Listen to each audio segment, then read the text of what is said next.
Ialah anu bakal dibere lahum darajatun inda rabbihim wa maghfiratu wa rizqun karim. Bakal dibere darajat, bakal dibere maghfirah, bakal dibere rizqun karim, rizki anu indah, anu mulia, rizki ruhani. Iman nu sampurna mah ieu bagian anu patali jeung batin tilu, bagian nu patali jeung zahir 2 5. Lamun geus kasifatan kunu 5 ieu zahir jeung batin karat mukmina mukmin kamil. Lamun encan kos kieu mah encan mukmin kamil, mukmin biasa bae. Sakumaha bahasa Sidina Hasan cek anjeunna lamun kula ditanya tentang iman atau iman lagi cek bae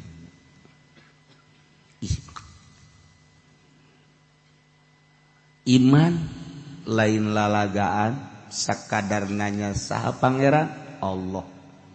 Iman ka Allah, iman ka Kangjeng Rasulullah, iman ka malaikat Allah, iman ka kitab Allah, iman ka yaumil akhir, iman ka hisab, iman eta mah kabehan. Tapi lamun imanna ditanya tentang iman anu sampurna, mukmin kamil nu patali jeung ayat innamal mu'minuna alladzina idza dzukirallahu wajilat qulubuhum wallahu a'lam. Masyaallah. Nu tilu nu patali kana batin teh nomer kahiji sieun ka Allah. Sieun we ka Allah teh sieun. Sieun ka Allah teh artina sieun ka ancaman Allah. Indamal mu'minuna teu aya lian jelema nu mukmin nu sampurna imanna alladzina idza dzukirallahu wajilat qulubuhum. Sieun mah deuk ngalengkah teh sieun beusi aya dina bebendu Allah. Deuk cukal-cekal teh sieun beusi aya dina bebendu Allah. Deuk dula-deuleu teh sieun beusi aya dina bebendu Allah. Dek dunga denge teh sieun beusi aya dina bebendu Allah lantaran salah denge, salah deuleu, salah kecap Allah ngancam. Sieun. Mana coba kuari samadis nu koskaran itu. Hayu. Urang banyak keur ngaji ge main HP, Pan. Kontreng. Geus teh sieun dibendu ku Allah. Geus teh sieun. Keluar di majelis, atuh geus mulai. Mata celi geus eueuh filteran urang mah berarti kan kesieun ka Allah sakadar iman ka Allah, iman anu biasa lumrah awam ngaranna. Tetapi anu bener-bener ngerenyed hatena bisi salah lengkah, salah kecap, salah denge, salah deuleu, lantaran salah deuleu, salah denge, salah kecap Allah ngabendu. Kulantaran embung jasa dibendu ku Allah wajilat qulubuhum sieun ka Allah mana jelemana iyalah khosyah. Nomor kedua wa idza tuliyat alaihim ayatuhu zadatuhum imana. Di mana dibacakeun ayatna nambahan gede iman. Nu mantak manehana tambah gede iman teh lantaran ngadengekeun kalam Allah dengan penuh kesadaran jeung ikhlas. Nikmat. Urang lamun ngadengekeun ayat Allah aya dina sadar jeung ikhlas. Lain deui lamun urang ku Allah dibere misalnya ya dibere ku Allah trek ngadengekeun nu maca Quran teh lain makhraj lain sora nu kadenge ku urang teh kok ngeunaheun jeung kadengena teh okos lain dikuceli kumana bae kadenge. Eta kos kitu mah geus hese nyaritakeun sebab tama perasaan-perasaan jelema anu dibere ku Allah. Hanya jelema-jelema nu dibere ku Allah eta lah nu bisa nyaritakeun ge sekedar nyaritakeun ge ala kadar sebab moal kahartieun. Sebab nyaritakeun tentang urusan karomah-karomah eta teh bingung neuk nyaritakeunana ge. Moal daekeun nya nyaritakeun sebab moal kaharti. Jeung moal aya nu bisa nyaritakeun lamun jelema nu encan dibere kan kos kitu. Moal bisa nyaritakeun tentang Allah lamun lain ahli Allah. Ahli Allah moal bisa nyaritakeun embungeun nyaritakeun tentang Allah anu aslina. Sebab naon? Sebab moal kaharti. Hartina asli teh hakikat hese. Nah, ieu keur carita dibere geus ku Allah. Sekali-kali waktu dibere tek ngadengekeun batur. Ya Allah, lain makhraj nu ngeunah teh, lain suara. Jeung kadengena ge lain ku ceuli ngeunaheun perasaan. Eta nu disebut zadathum imana. Geus eta mendek salah ge teh deuk salah makhrajna suara jore geus lain ukuran suara, lain ukuran makhraj. Mun nu macana ikhlas nyambung. Urang boga kasadaran jeung keur ikhlas eueuh muatan-muatan di diri urang. Eueuh naon hiji be Allah. Ngan eta datang ka dinya teh kapan eta mah lain pagawean memeh dahar teh mah. Sayang naonan di jero hate. Pertanyakeun ku diri urang, "Hei awak, ari sia sieun karesep sia naon? Karesep sia naon? Anu ngaganggu sia naon?" Pertanyakeun ku urang ka diri urang, tafakur ngaranna. Engke aya suara-suara bila sautin wala harfin anu notogan ka jero hate urang tentang ayat-ayat Allah Subhanahu wa taala. Nah, lamun geus kos kitu kakarak. Jelema teh asal maca ayat, sanajan saayat ngeunaheun perasaan nikmat zadatsum iman. Ngeunaheun sebab ikhlas. Geus kadengena ge geus lain ku ceuli, lain makhraj, lain suara. Eta mah geus hese nyaritakeunana da mun kos kitu mah. Hese nyaritakeunana hanya nyana jeung Allah bae eta mah geus. Ngan aya seperti kos kitulah. Aya seperti kos kitulah mun urang dijelaskeun mah meureun sabulu-bulu eta ayat karasa. Nah eta teh kos kitu kakarak wa idza tuliyat alaihim ayatu zadatsum imana tambah iman. Sebabnya anak ngarasakeun. Urang makan kuari teh lamun ditanya, "Kumaha eta bagus?" Jeung Muammar gedeg 12. Tos-tosan teh. Mun itu, itu mah teu bagus. Mun suara Haji Pendi eta kudu digunggura. Make pentil kadu.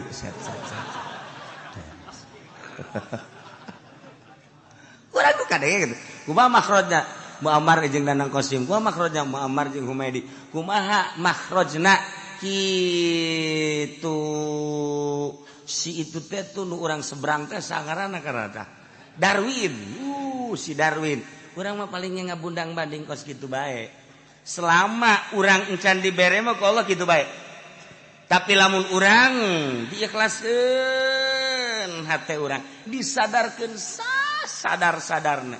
Urang nyadarkeun diri ulah aya nanaonan di jero hate urang. Sabada ditafakuran jeung dimujahadahan ku urang, pertanyakeun naon sia kahayang sia, naon karesep sia, dipeka karido tah henteu ku Gusti Allah, Allah resepeun tah henteu. Ku sia kahalangan si ku macam-macam nu kos karar itu, hirup sia teh deuk ka mana jadi ka Allah. Kuari sia hirup sia rugi amat, kok kahalangan ku baju, kok kahalangan ku kitu sendal, kok kahalangan ku macam-macam nanaonan.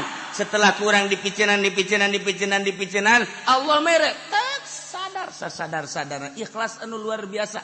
Ulah urang nu maca, batur nu maca, bakal akur jeung urang nu maca. Urang maca moal daekeun kenceng macana ge. Moal daekeun kenceng teh moal daekeun gancang moal. Sadunya moal tah mah jelema lamun geus dibere kos kitu teh tek we moal aya nu gancang maca Quran. A'udzu billahi minasy syaithanir rajim. Ngeunaheun teh ngeunaheun karasana nyana maca.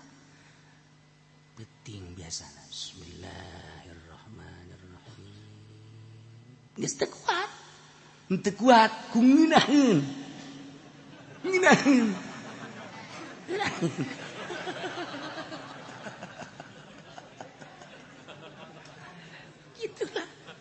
Siapa juga anggel baik kan. Beda. Dah. Paling indah mah malah ngadengkeun batur teh nginaheun lamun aya batur nu maca masyaallah. Sebab urang teu sanggup ngucapkeun. Nya urang ngucap nyebut Allah ge teu kuat, nyebut Allah ge teu kuat nginaheun. Urang maca sholawat ge nginaheun. Headset tah nyaritakeun nginaheun maca sholawat, nyaritakeun zikir nginaheun eta urusan headset. Sebab tama penemuan masing-masing. Kuari ngadengekeun batur maca Quran we, Masya Allah karim ngeunah teh lain sora lain makhraj tapi aya nu sentuhan-sentuhan anu hese energi nu datang ka urang nu hese dicaritakeun eta lah rahasia Allah. Nah lamun geus datang ka dinya zadathum iman, tambah iman sebab karasa kan punya iman urang mah kuari kan disungut doang encan karasa. Numantak engke di akhirat asyhadu an la ilaha illallah abdi nyaksian bahwa saya pangeran wajib disembah kecuali Allah. Sia wawanianan nyaksian emang karasa ku sia. Ji. Henteu. Sia wanian sia. Ji. Aju geus kieu kumaha tuh? Syarat cek malaikat. Ulah tuh cek. Bongan sia nyaksian ira sia nyaksianana. Lamun urang bahasa cenage we geus salah. Teu meunang cenage kos kitu. Cenage cakolot.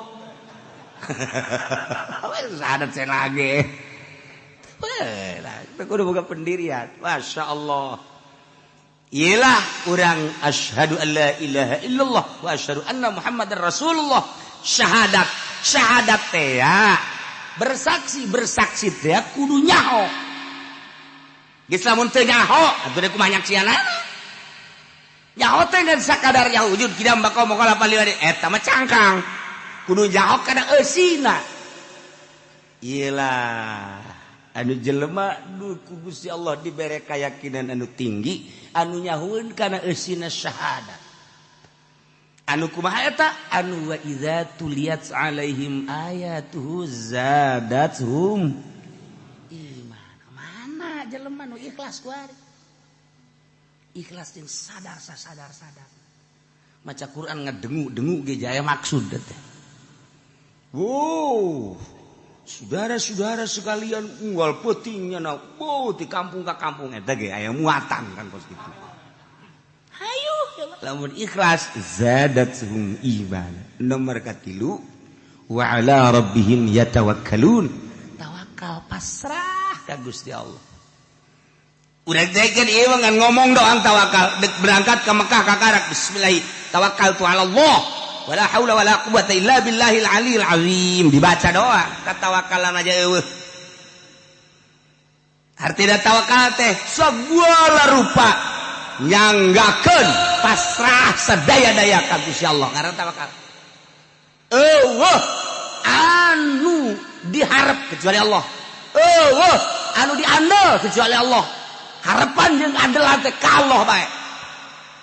Bisa teh lamun bener-bener tawakal ka Allah moal mawa duit, moal mawa bekal hiji Allah gitu. Mana kuari nu aya? Mana aya? Ngaji ge dia mau bekal. Urang tawakal tu Allah. Hanya orang-orang anu dibere katawakalan anu tinggi lah. Jelema anu tawakalna anu benar-benar di makom tawakul wali Allah. Ngan atunya nama ngeunaheun ieu. Urang mah kan lantaran can boga makom, ieu ka Surabaya, beak duit, otomatis kan urang nginjem. Ngajual nu aya atau nginjem. Ari nya nama lantaran geus aya dina makom tawakul, datanglah ke Surabaya. Surabaya haju deuk balik ka dieu, eueuh duit, eueuh bekal, eueuh naon. Atau kan nama bisa peureum bae atau bisa dangdaunan cekel fah. Datang ka Tangerangkeun, fat jadi duit. Atawa geus teu kitu, langsung bae nya nama peureum, set hayang datang ka Tangerang atuh datang. Iya tuh cenah urang ge tawakal kitu mah bisa. Lain tawakal kitu bisa sia ngarah tawakalna heula nu heseng. Eki kituan mah babari. urang ya ngomong gitu macam bisa tawakal lain kitu ngomongna salah ya. Tawakal lah heula. Ulah ngomong aing ge tawakal kitu mah tuh bisa lain kitu. Aing saya ngomongna ye. Atuh bakana dibere kitu ge teh geus tawakal teh. Ki Ahmad ke Surabaya. Ke Surabaya. Hiji kumpul jeung Bung Karno jeung Seba. Balik ka dieu. Duaan nya dek balik kan naik kereta. Duk saurang teh dek naik naon mobil apa kereta? Kereta. Mana ieu jeung balik kareta? Oh sakena. Enggeus kieu kunaon? Gampang nyokot tanggal kadong-dong teh. Bacaan fut jadilah duit. Jang sakadar di Surabaya ka dieu teh ka Jakarta aya duit. Wah, lamun Haji Pendi kos kitu mal dagang karung. Atuh geus jam daunan di rorodan kunyana.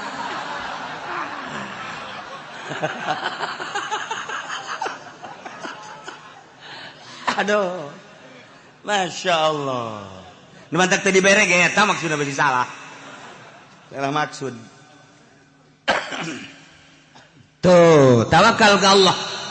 Urang makan tawakal na teh kana sangu bisa seubeuh urang mah lantaran dahar. Geus urang tatagenan seubeuh kana dahar. Sanajan eta adalah adat satungtung urang teu dirobah tatagenan eta moal jadi wali.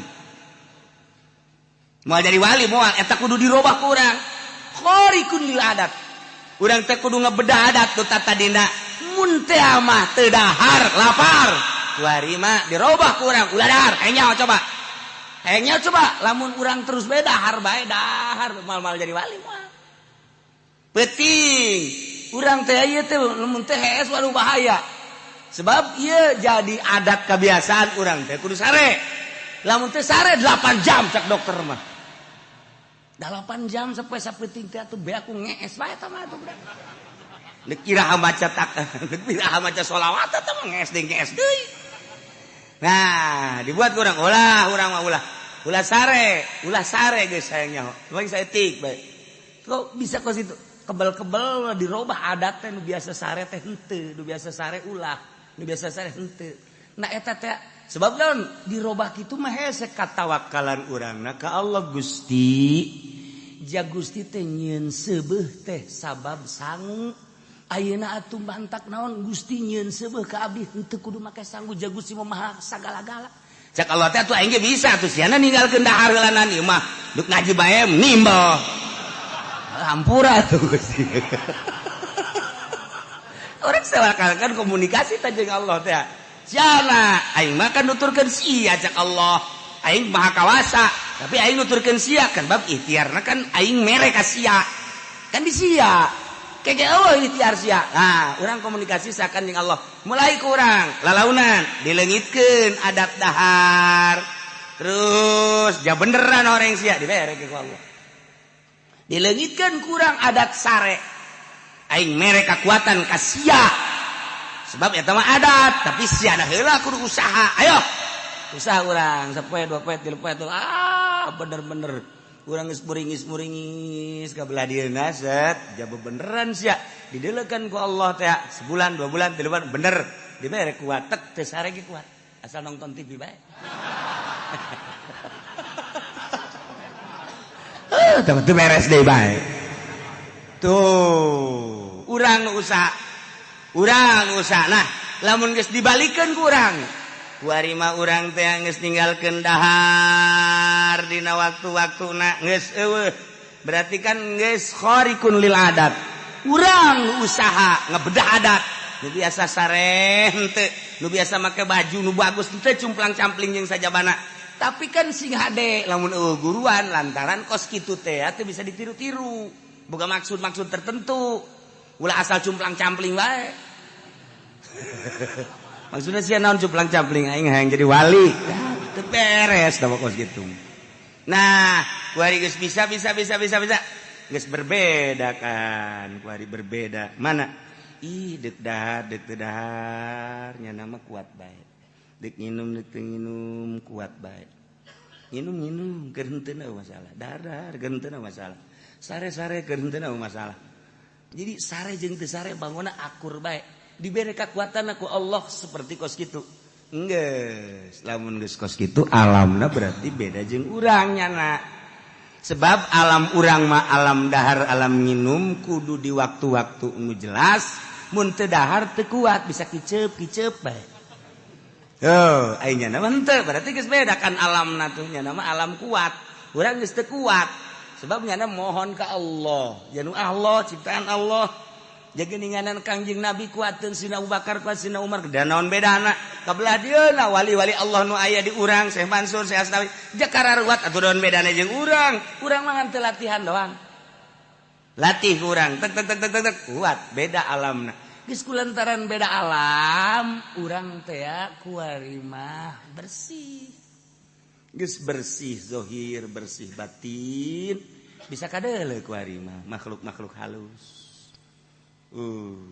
Aya jin tuh kadeuleu tuh. Lulumpatan tuh, lulumpangan. Kadeuleu beda jin mah. Jenggotan jin.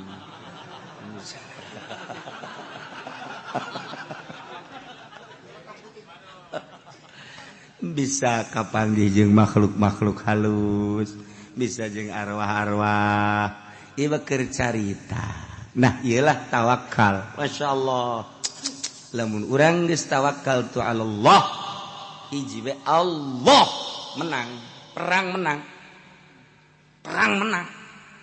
nu sok dicaritakeun sering teh jelema greget jasa tangkal kayu anu sok disembah bae kemudian kujana dibawakeun kampak goblok sia nyarembah ka dieu setan buana goblok tolol sia Mama ka Allah, ulah ka tangkal kayu disembah ku sia tol, goblok. Punya nandek diraga aja, tek. Aduh, setan datang, set. Ulah kiai ulah. Naon, sarembah ku jelema. Geus ieu mah amankeun bae urusan dakwah bae, asa ulah dituar bae. Tayang tuar bae, ih ulah galungan nya. Mar ribut jeung setan. Pan geuleup jeung setan mah hese, jeung haji pede ona bukan cekel hat. Aduh babari tabang. Tapi kan lamun jeung setan ku banyak kelna. Hese tah. Tapi ieu galungan jeung setan ge menang. Wah, setan dicekek ku nya. Sanu bisa nyekek setan. Urang bisa nyekek setan berarti bisa nyekek hitut urang.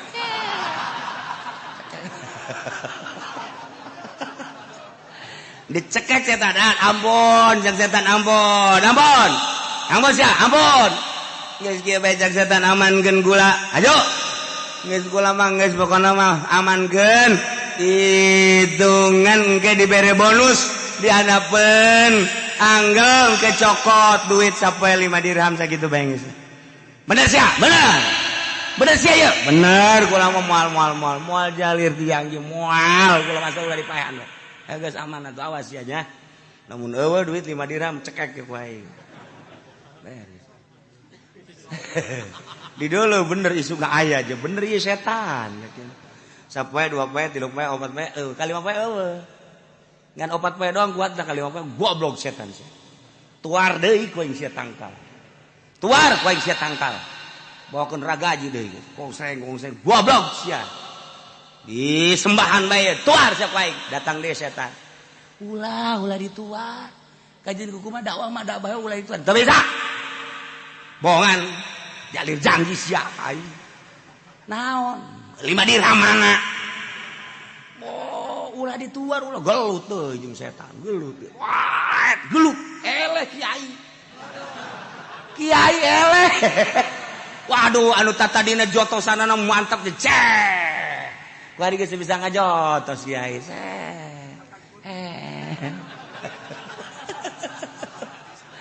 aduh kawari setan kecekek kuari kiai cekek ku setan ayo kiai kamana ampun geus aman bae geus aman geus kula mah penting mah ulah dicekek kajian teh geus asal aman bae kajian teu dibere duit ya awas ya cek setan teh sekali-sekali deui sakai kunaon da motif nu pertama nu mantak menang lillahi taala ikhlas. Motif nu kadua nu mantak eleh 5 dirham.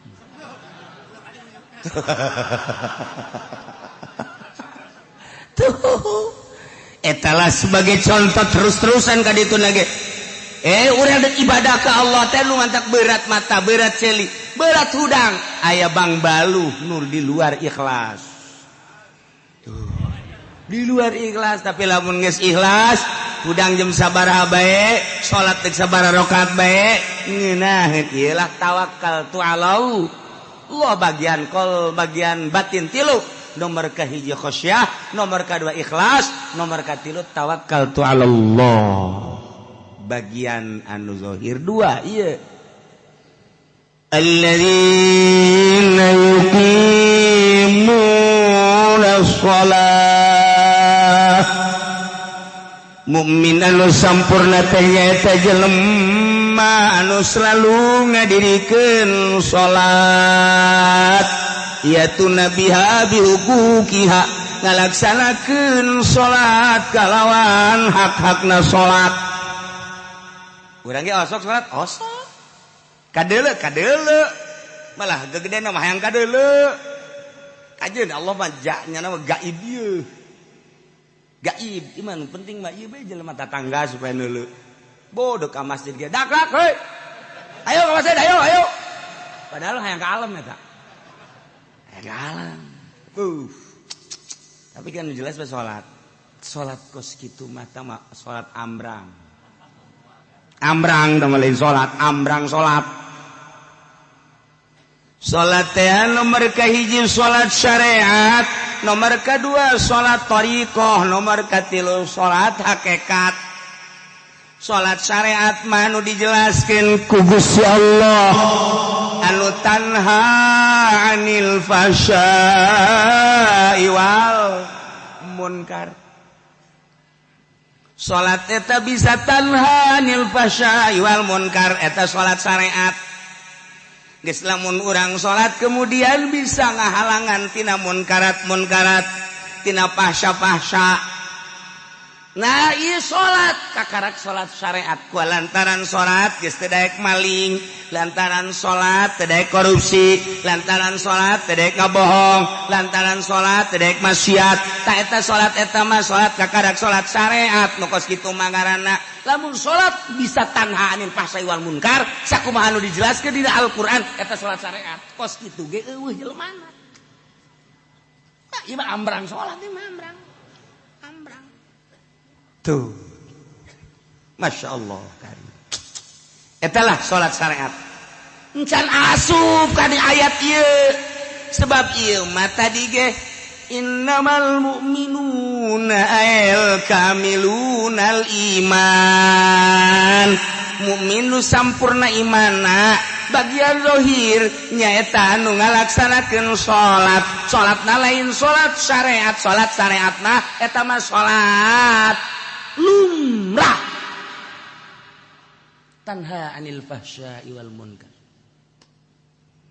salat aya deui salat thariqah mah kuari geus mulai make perasaan salat yatuna biha bihuquqiha ngalaksanakeun salat kalawan hak-hakna salat tadi teh hak salat teh syarat jeung rukunna dilaksanakeun anu engke ka dituna teh bakal tanha anil fahsya'i wal munkar kuari mah make perasaan salat eta ngahadirkeun rasa neuleuh ka Allah ngahadirkeun rasa dideuleukeun ku Allah ngahadirkeun rasa ngadenge ka Allah dihadirkeun rasa didengekeun ku Gusti Allah nu jelas mah ngahadirkeun kudrat iradat Allah jeung hayat jeung samana urang teh setiap gerak moal kaluar tina kudrat iradat Allah geus saturang nangtung urang teh kudrat iradat Allah ruku urang kudrat iradat Allah tidak urang kudrat iradat Allah sujud urang kudrat iradat Allah tapi eta kudrat iradat Allah teh karasa ku urang dihadirkeun ku urang kudrat iradat Allah geus liwat tina tanha anil fahsya'i wal munkar kuari mah geus dihadirkeun kudrat iradat apa aya anu robah di luar kudrat iradat mal aya apa aya nu cicing di luar kudrat iradat Allah mal aya berarti pada hakikatna kabeh robah jeung cicing langit bumi kabeh saantero teu kaluar tidak kudrat iradat Allah. Nah, kulantaran ieu teh kudrat iradat Allah, urang teh kuarikeun salat. Aya dina kudrat iradat dikudratkeun jeung diiradatkeun ku Allah salat. Gusti. Loba nu gagah Gusti loba nu sugih, Gusti loba nu harebat nu palinter tapi teu di kudrat dirodatkeun ku Gusti salat. Abdi mah ieu masyaallah sakieu ayana, beuki rendah, beuki tawadu, tapi beuki karasa kudrat iradat Allah. Ieulah kudrat iradat Allah. Allahu akbar urang ngucap Allahu akbar teh apakah lain kudrat iradat Allah atuh kudrat iradat Allah? Begitu orang Allahu akbar kabiro apakah lain kudrat iradat Allah atuh kudrat iradat Allahu akbar kabiro alhamdulillahi katsir. Terus begitu orang ruku Allahu akbar apakah lain kudrat iradat Allah atuh kudrat iradat Allah? Urang itidal Allah sami Allahu liman hamidah apakah lain kudrat iradat Allah atuh kudrat iradat? Lamun kudrat iradat Allah teh atuh berarti Allah jamual aya nu kaluar sifat tina zat. Atuh lamun sifat kaluar tina zat mah atuh bisa acak-acakan kudrat iradat Allah sifat Allah. Berarti urang karasa kudrat iradat Allah atuh karasa Allah na mulai guys. Lain salat biasa.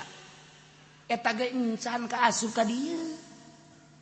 Encan kaasup innamal mu'minuna alladzina idza dzukirallahu wajadat. Mantak ayat ieu lain lalagaan. Sidi Hasan nyaritakeun kula lamun ditanya, "Kumaha iman?" Rasa kadar iman mah aya 2 cak cenah. Iman aya 2, al iman imanani. Lamun iman sakadar amantu billah wa malaikatihi wa kutubihi wa rusulihi wal yaumil akhir wa bil qadari khairi wasyarri minallahi ta'ala. Biasa. Tapi lamun iman nu kadua dina ayat innamal mu'minuna alladzina idza dzukirallahu wajadat qulubuhum. Kula ge ieu wallahu a'lam. Nah, ieu lamun kurang teu dibahaskan pajar biasa bae. Gorenganan lain lalaga. Encan datang tah. Salat nu model kos kitu ge can datang atuh komo salat. Salat nu kumaha tuh? Salat anu geus eueuh iradat. Urang teh geus eueuh iradat. Jadi berarti eueuh iradat mah kos langlayangan. Langlayangan kan teu boga iradat dikenyedkeun teh kunu mentangna. Kenyedkeun set, ngaler set, ngidul set, naik set, turun set. Urang seakan-akan langlayangan. Allahu akbar teh lain urang. Ai tadi makan karasa kudrat iradat Allah. Ai kudrat iradat Allah teh kapan meureun sifat Allah. Ai sifat Allah teh meureun Allah. Aya di urang Allah teh. Wah, geus mulai ngakal. Tah, ieu geus hese ngabahasakeunana kan. Kuari mah geus aya. Tadi makan ngahadirkeun perjalanan korekat kuari geus aya. Geus eueuh. Nanaon ja nu aya ngan Allah da. Allahu akbar. Geus salat lagi nya mah geus teu aya waktuna. Lantaran eta geus datang ka dinya mah bakal natea zaman hiji bae beurang peuting. Tempat hiji bae wahdaniyah fil zaman wahdaniyah fil makan. Ya eta mah perputaran matahari atuh aya beurang jeung peuting ge. Aya beurang aya peuting kapanon poe. Dari kapanon poe di luhur beurang, dari kapanon poe di hadap peuting. Ja zaman lama ieu keneh. Ieu keneh ya nu ku urang kuari keur dicicingan teh. Beurang atuh panon poe na bae di luhur. Urang cicing bae di dieu. Panon poe ka handap atuh urang na di dieu bae. Cok geura diuk bae urang di dieu. Datang ka isukan, datang ka isukna deui. Nu berputer mangan panon poe doang. Atuh deuk naon ka babawa ku panon poe urang? Deuk naon ka babawa ku panon poe? Heuy, ngampi, kunaon? Magrib. Ka bawa ku panon poe kan berarti. Ka bawa ku panon poe, eta mah kos kitu mah eta mah jang budak orok. Orok eta mah kos kitu mah ibadah. Masih kene aya kos kituan orok. Lantaran eta mah ka babawa ku panon poe. Kalau babawa ku waktu nu bantak wali mah eueuh waktuna salat teh disebut salat daim terus-terusan ya salat. Nya nama salat teh terus-terusan. Eta cenah waktu makruh ulah nyaritakeun waktu makruh. Nya nama geus eueuh pikiran ke mukrah makruh. Terus bae cenah mah salat. Tah lamun jelema alladzina yuqimuna shalah anu ngalaksanakeun salat terus-terusan yatuna biha bihuquqiha anu ngalaksanakeun salat kalawan hak-hakna salat geus puguh syaratna jeung rukunna wari tarik perasaan-perasaanana melalui ayat nakli kuari dibere ku Allah perasaan datang ke perasaan blok ya Allah nikmat amat aya di dinya. Idza wasala abdu biha summiya arifan billah, asal geus datang ka dinya disebut ma'rifat ka Allah. Allahu nurus samawati wal ardh mathalun nurihi kamiskatin fiha misbah al misbahu fi zujajah az-zujajatu kana kaukabun durri yuqadu min syajaratin mubarakatin zaitunatin la syarqiyyati wala gharbiyah. Nah, seakan-akan ilmu makrifat eta di jero kacana aya kacaan deui, di jerona aya palitna hurung tapi minyakan ngagenyai ka mana-mana. Nah, di awak urang teh aya makrifat. Seakan-akan dibungkus ku awak teh dibungkus deui ku naon kitu ngaranna daging dibungkus aya dina kolbu teh sonubariun sagede ke lain kolbula di jero eta teh aya makrifatan ngagenyai ka mana-mana. Geus jana aya di dinya nikmat. Geus sekeun geus ka Allah. Antak sok dicontohkeun. Ari eta Syekh Khalil Bangkalan ketika nyana salat di Tuban di maguruna ketika guruna teh pas magrib nu sok dicaritakeun Allahu Akbar nyana seserian bae ngejalakatak datang ka kaget guruna teh kunaon ieu budak seserian bae beres salat siapa tadi yang ketawa bejakeun eta seserian bae nyana seserian ngeganggu kamu kan gitu lantaran dicarekan bae kenapa kamu ketawa nyana ngomong saya bagaimana enggak ketawanya emang atuh di hati guru katanya di sini ada nasinya banyak di sini. Horenganan eta teh guruna teh lapar hayang dahar. Nah, kababawa salat tuh lamun Syekh Ahmad adina Imam Ghazali bunga makmum ka Imam Ghazali datang ka bebeja Imam Ghazali ka mana ayeuna dipanggil kapan adina sangeus dipanggil cak adina Imam Ghazali ma atuh deuk kumaha abdi ngamakmumna ka Ghazali lantaran di jero hatena aya getihan kajakeun Ghazali emang aya getihan masyaallah horeng adi geus leuwih hebat kula teh keur ngaijtihad bab head pan head bagetih eta kadeuleuh kan Masya Allah, etalah sholat jelema ahli makrifat batak jana mah atuh kadang-kadang ngamakmum kadang-kadang tilok jarang lolobana mah jarang antak di lembur nu sidrok ka masjid eta buat teuing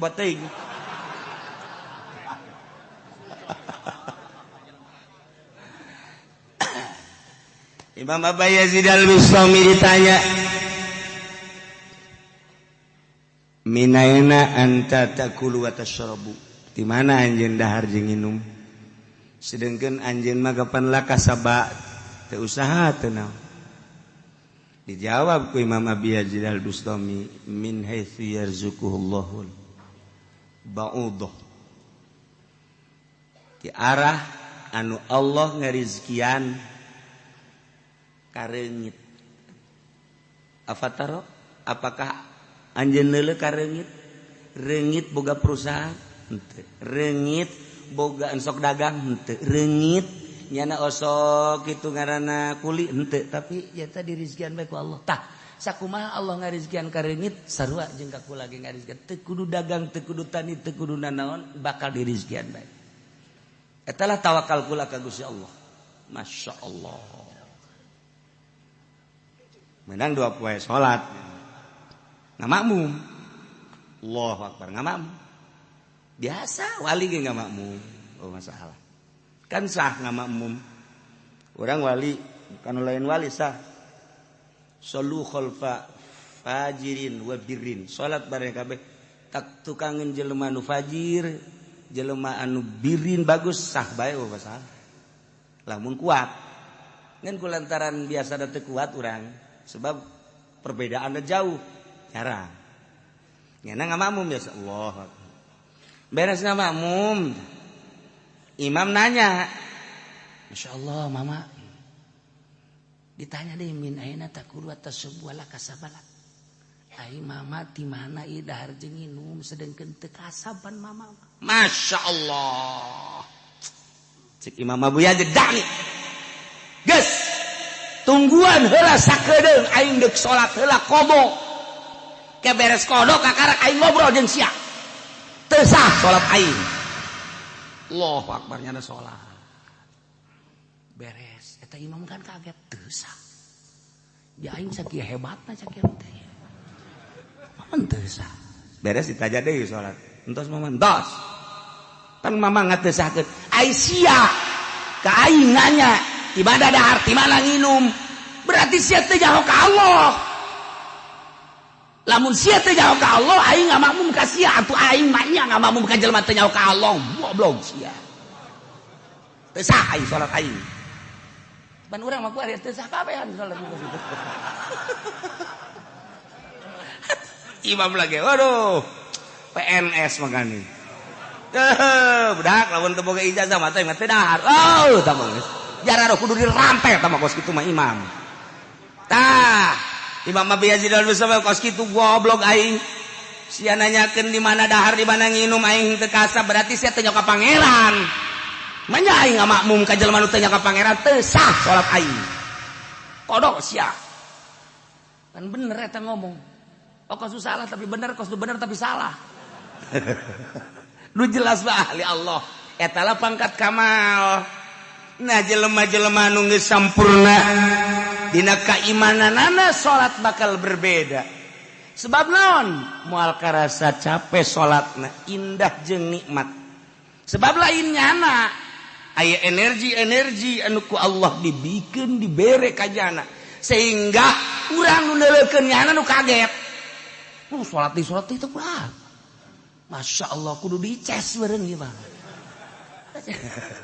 Allahu Akbar Allahu Akbar lainnya nu salat perasaanana dibawa geus dibawa ku perasaan nu lain perasaan urang eta lah nu hese dicaritakeun geus tabanya nama jam sabaraha bae peuting salat sadaek nanya Allahu Akbar eueuh kacape Allahu Akbar biasa beurang biasa eueuh kacape sebab eta perasaanana lain perasaan urang kieu itu lamun perasaan urang nu ieu mah atuh sarua jeung urang atuh capek salat duha 8 rakaat bae geus mung sang mangsing guys aing mah moal 8 pa isuk mah mah kunaon paregol 4 lah aing isuk mah turun 4 pegel keneh 2 lah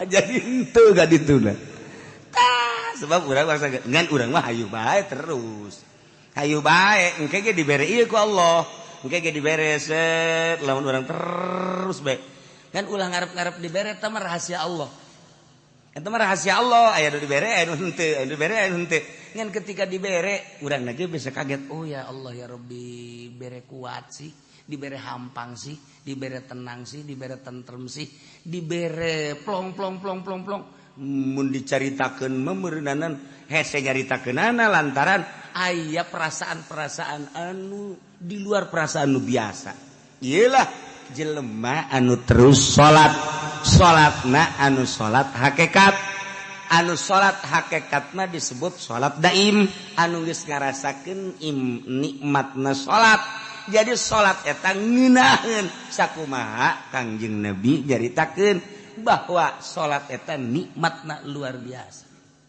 ngeunaheun salat ialah alladzina yuqimuna shalah wa mimma razaqnahum yunfiqun mukmin anu sampurna teh nomer kalimana bagian zahir yunfiquna mimma razaqnakum nyana mekeunan merean nganapakakeun harta-hartana anu menang pamere Allah di jalan Allah fi taatillah lantaran teu ngarasa boga dirina jaya manu aya di leungeun teh ngan sakadar dilewatkeun ku Gusti Allah geus atuh ieu lewatna melalui leungeunnya na teh berarti seakan-akan ieu harta teh titah dibangunkeun titah dibikeunan lain urang diempok-empok pake nikmatan ngeuneunahan hartana teu eureun-eureun terus bae dibikeunan Iyalah mukmin anu sampurna. Geus eueuh pijelema lainana tuh hese. Urang mah ku hari mah mun kakak urang boga mobil, urang henteu. Aju urang nginjem ka kakak teh. Sia emang ka mana? Cak kakak teh. Ibu gua di Bogor. Naon? Iya ya perlu heula ngolotan lah kieu bae lah daripada make mobil mah geus katenggor mesin naon tah ongkosna bae eta teh min jumlah ti pelit eta kos kitu. Pelit eta kos. Daekan keneh mere ongkos daripada mobilna. Pelit eta kos kitu. Eta deureuskeun eta mere. Aya geus teh kudu make mobil kakak. Kakak mah geus bae ala kadata mere rokok bae. Leudeung. Geus teh mah. Pohara. Jauh tabaka mukmin kamil. Jauh. Di antarana jelema anu moal kapanggih jeung Kangjeng Nabi Qadir teh di mana ya harta nu ngarenggen di imah datang ka isuk moal kapanggih jeung Kangjeng Nabi Qadir alaihi salam. Lamun aya harta ngarenggen di imah urang teu dibagikeun eta teh halang tina kapanggih jeung Kangjeng Nabi Qadir alaihi salam. Jadi lamun hayang kapanggih jeung Kangjeng Nabi Qadir ulah aya nu direnggenkeun deuk sare beakeun kabeh. Tuh.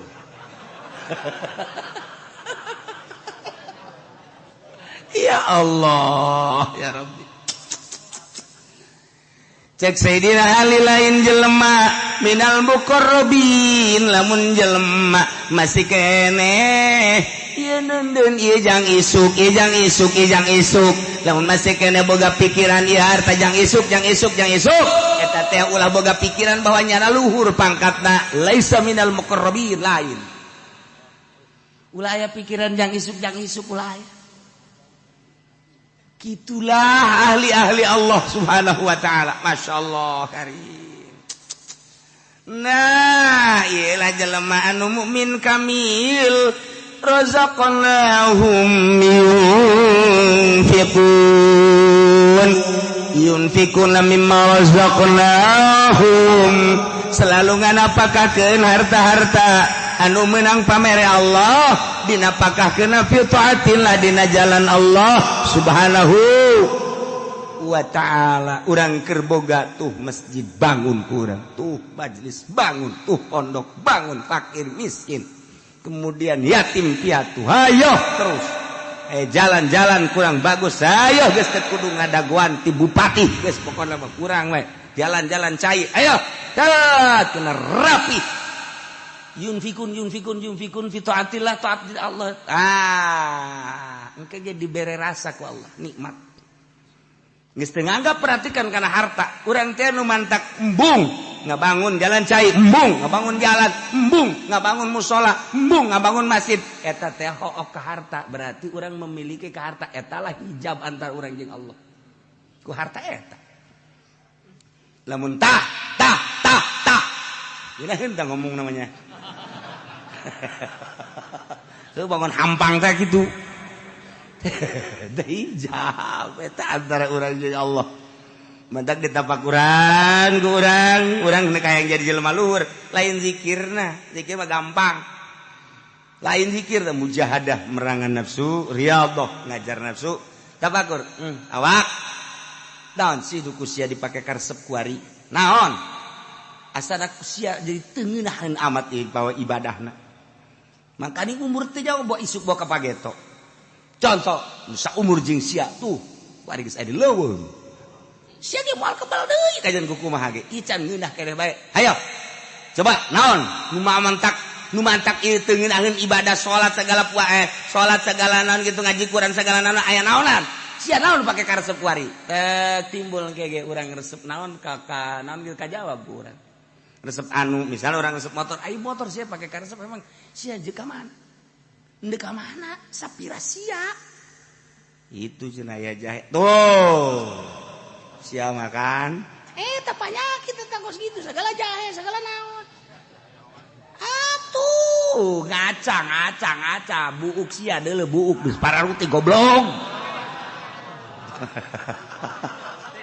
tah pakur urang ya Allah era bae sia mah ku tolol-tolol teuing Nah iyalah naon anu engke dijawab kurang sia resep tentang naon sebenarnya sia masih kena resep kana dunia sedengkeun dunia bakal ditinggalkeun ulah halangan ku dunia ulah kitu katipu ku dunia sia isuk pagetos sia paeh dunia ieu ditinggalkeun terus bae ku urang dipaksa urang teh gitu kebal teu nganggap urang kana dunia teu nganggap urang kana dunia oh ieu mah aya uli ge uli ku urang teu kadahar ku keluarga teu kadahar dibikeun teu datang ka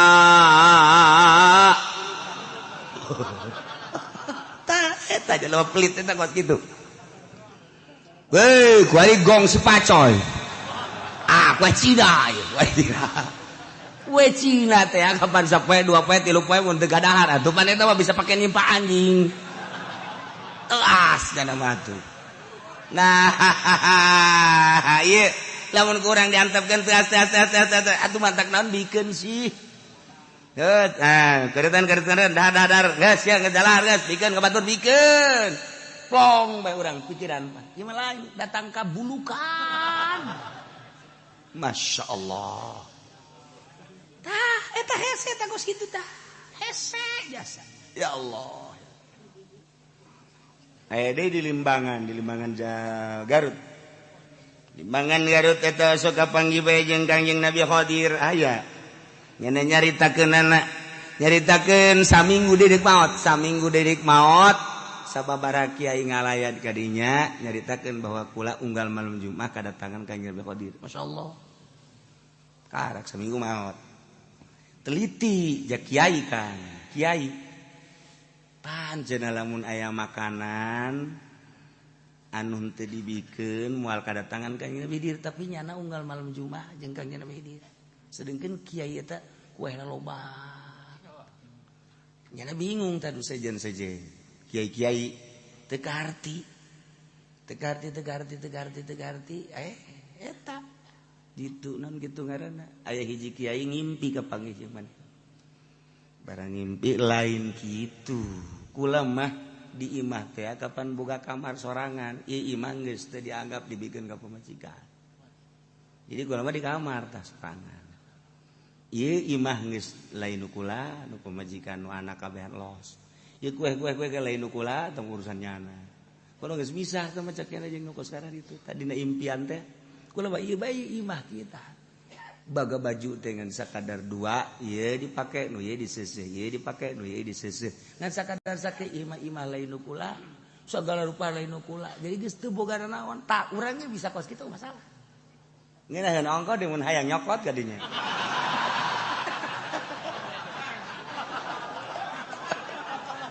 oh mal datang atuh sia ya Allah di urang di Tangerang aya di Tangerang sok kapanggih jeung Kangjeng Nabi Khadir aya catatan nu sok kapanggih jeung Kangjeng Nabi Khadir teh kan lain catatanana Jawa Timur kuari ge Jawa Tengah Jawa Barat Tangerang misalnya kuari ge aya catatanana nu sok kapanggih jeung Kangjeng Nabi Khadir saha eta ulah hayang nyaho ulah aya geus tah eta aya kacatet kapanggih di Mekah nu kapanggih di urang anu bisa nambah iraha bae hayangna ari henteu ditambah henteu datang tapi lamun hayang kapanggih bisa eta kan aya catatan-catatan di jelema-jelema tertentu kitulah seputar ahli-ahli Allah Subhanahu wa taala nah iyalah jelema nu mukmin kamil wa mimma razaqnahum yunfiqun teu hook harta didapakahkeun di jalan Allah lantaran teu ngarasa nu nyana naon bae ieu harta nu datang ka nyana titipan ti Allah lain nu kula geus gampangeun jasa lamun endek ditasarupkeun teh gampang ulaika humul mu'minuna haqqan na ieu jelema nu kasifatan bima zikra kudu tadi teh hiji jelema nu sieun ka Allah nomor kadua nu ikhlas nomor katilu nu tawakal bagian batin nomor kaopat da anu salat bae anu salatna salat hakikat nomor kalimana anu teu hokok kana bakahkeun hartana ialah humul mu'minuna haqqan ialah jelema-jelema nu mukmin kalawan nyata imanna. Urang mah kan iman teh teu bisa dinyatakeun ku ari urang. Teu bisa dinyatakeun, guluang galeong. Mendak Syekh Kifudal bin Iyad ditanya, "Ari iman anu nyata kos kumaha?" Sok aya nyaho Syekh Kifudal bin Iyad. Henteu kula mah hayang nyaho be. Ieu ayat ieu humul mu'minuna haqqan mu'min anu hak kumaha? Mu'min anu hak mah bari kieu nya ye. Mu'min nu hak tah lamun kopehana digilirkeun gitu tah. Nya, tah masjid ngagiler, masjid oyag. Dikitukeun deui ku nyana. Sakageteun nanya kaget. Cih, tah eta mu'min hak. Masyaallah. Bebeja tah. Jelema teh eta nu tas nanya ka Kifudal bin Iyad. Bahwa Kifudal bin Iyad teh kos kitu. Bisa orang nanya deh geus menang sababaraha poe. Mama, hayang nanya. Wah. Ai mukmin anu hak naon? Lah hayang nyaho mukmin nu hak mah. Geus teh ahli Allah. Henteu kula mah penasaran. Mukmin anu hak kus mas. Mukmin anu hak.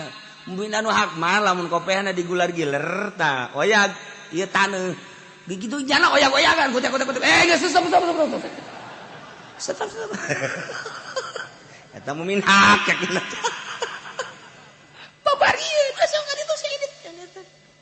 Jadi mukmin hak mah geus kun fayakun Allah dibikeun ka nya. Deuk hayang naon? Deukeut.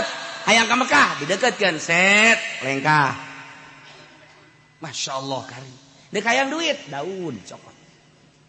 Deuk hayang kumaha deuk hayang sayangannya anak embu urang mah pan gua loba ka hayang mah tak teu dibere ku Allah. Ayeuna geus bunga naon. Satu tuh loba ka hayang atuh kitu bae henteu. Wari barang berapa wali Allah mah ji nah naon make raribut cenah di Indonesia wali Allah mah kitu naon raribut atuh jak kabeh ge nang Allah ye kariman nah naon penting mah hayu ibadah tuh ka Allah kitu kan wali Allah mah endeu kumaha ge kajian teh urang lamun nyaritakeun jeung wali Allah mah hese sebab naon sebabnya nama ngagunakeun teh ruh ai ruh mah kapan atuh endeu kumaha ge bisa bae. Urang kuari sholat di majelis bisa, sholat di masjid bisa, sholat di musola bisa. Kebeneran urang nyaba ye ke Jakarta. Kebeneran urang dek sholat di Mancek, gong si Pacoy. Urang nyaba ka ditu. Saya mau sholat. Oh nggak ada tempat, ada juga itu kelenteng. Antum sholat di kelenteng gak masalah. Jangan sholat mah iya. Sholat Allahu Akbar di kelenteng urang. Sing hade bae gong si Pacoy nah hudang.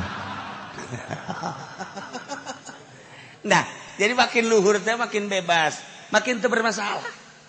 Dik naon teh masalahkeun ai urang bae ulah nyaritakeun batur. Eta mah urusan batur, urang bae ku ari mah geus datang ka mana ibadah ka Allah.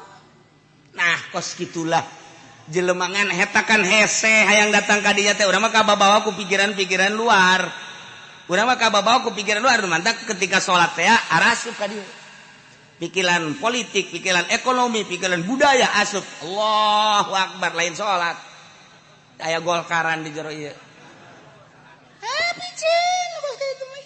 Allahu Akbar beres. Nailah mu'min haqqo. Ya nu bener bila syakin lahum darajatun inda rabbihim.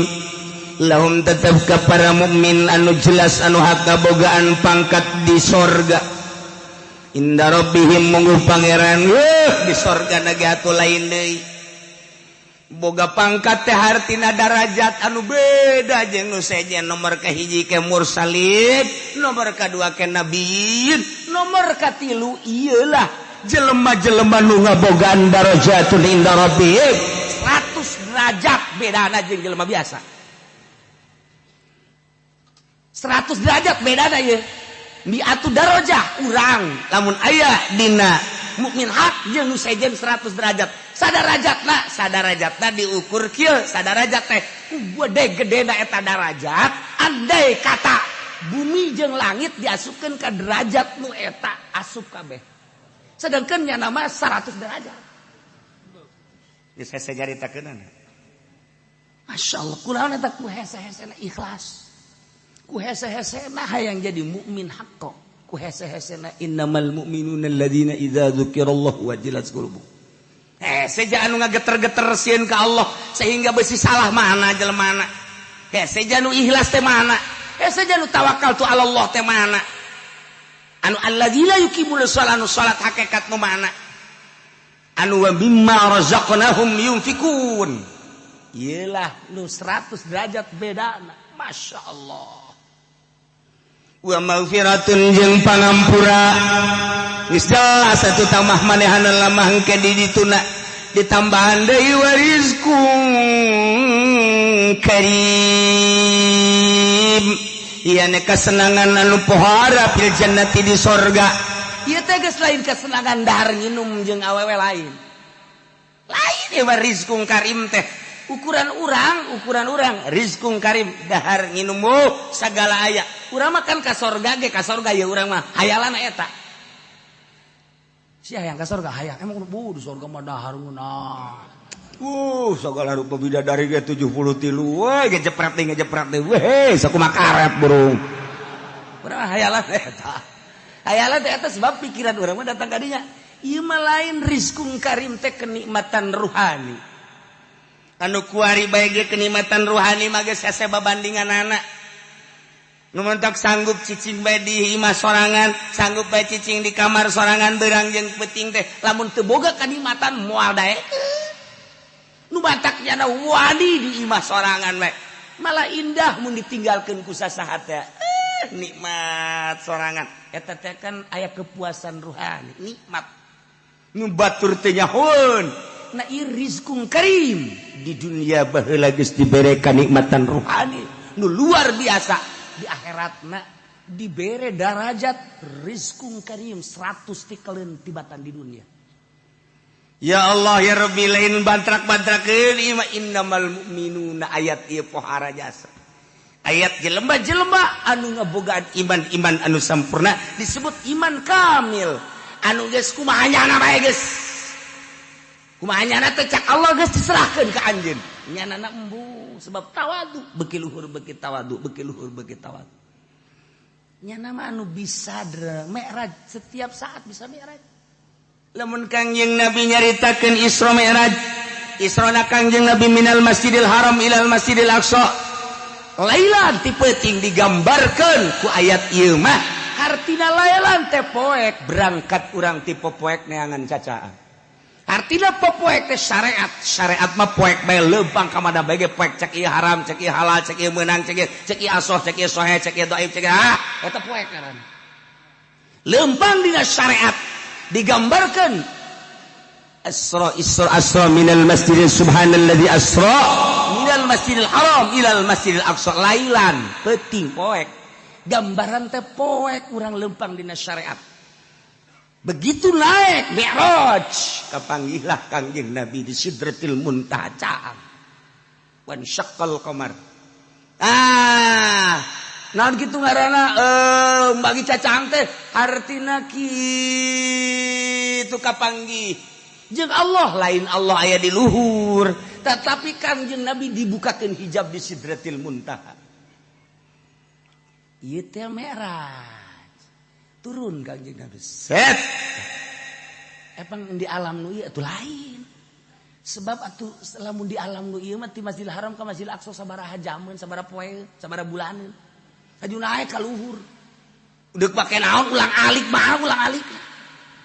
lain alam nu ieu nah lamun Kangjeng Nabi kos kitu atuh urang ge bisa iyalah alladzina yuqimunas shalah jelema nu salatna mi'raj ka Allah nu mantap hasil mi'raj teh salat hasil mi'raj teh salat dengan salat urang bisa mi'raj ka Allah salat urang teh nu salat nu bener bisa mi'raj ka Allah carana awak urang mah ieu mah buatan Allah tina taneuh di jero awak urang aya ruh di jero awak urang aya kolbu di kolbu aya Allah toapkeun roh urang gerage di kolbu urang bakal mi'raj gerage mun teu mi'raj gajedag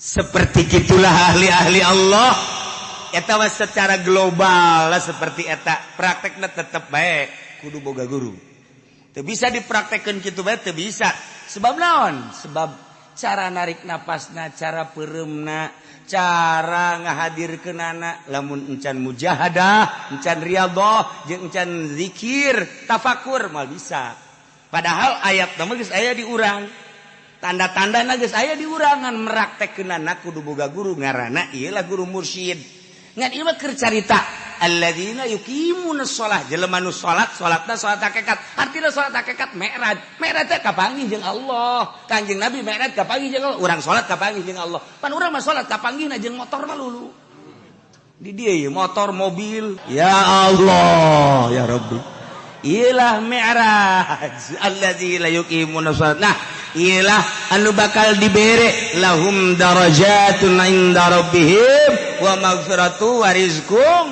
karim bakal dibere darajat bakal dibere maghfirah bakal dibere rizqun karim rizki anu indah anu mulia rizki ruhani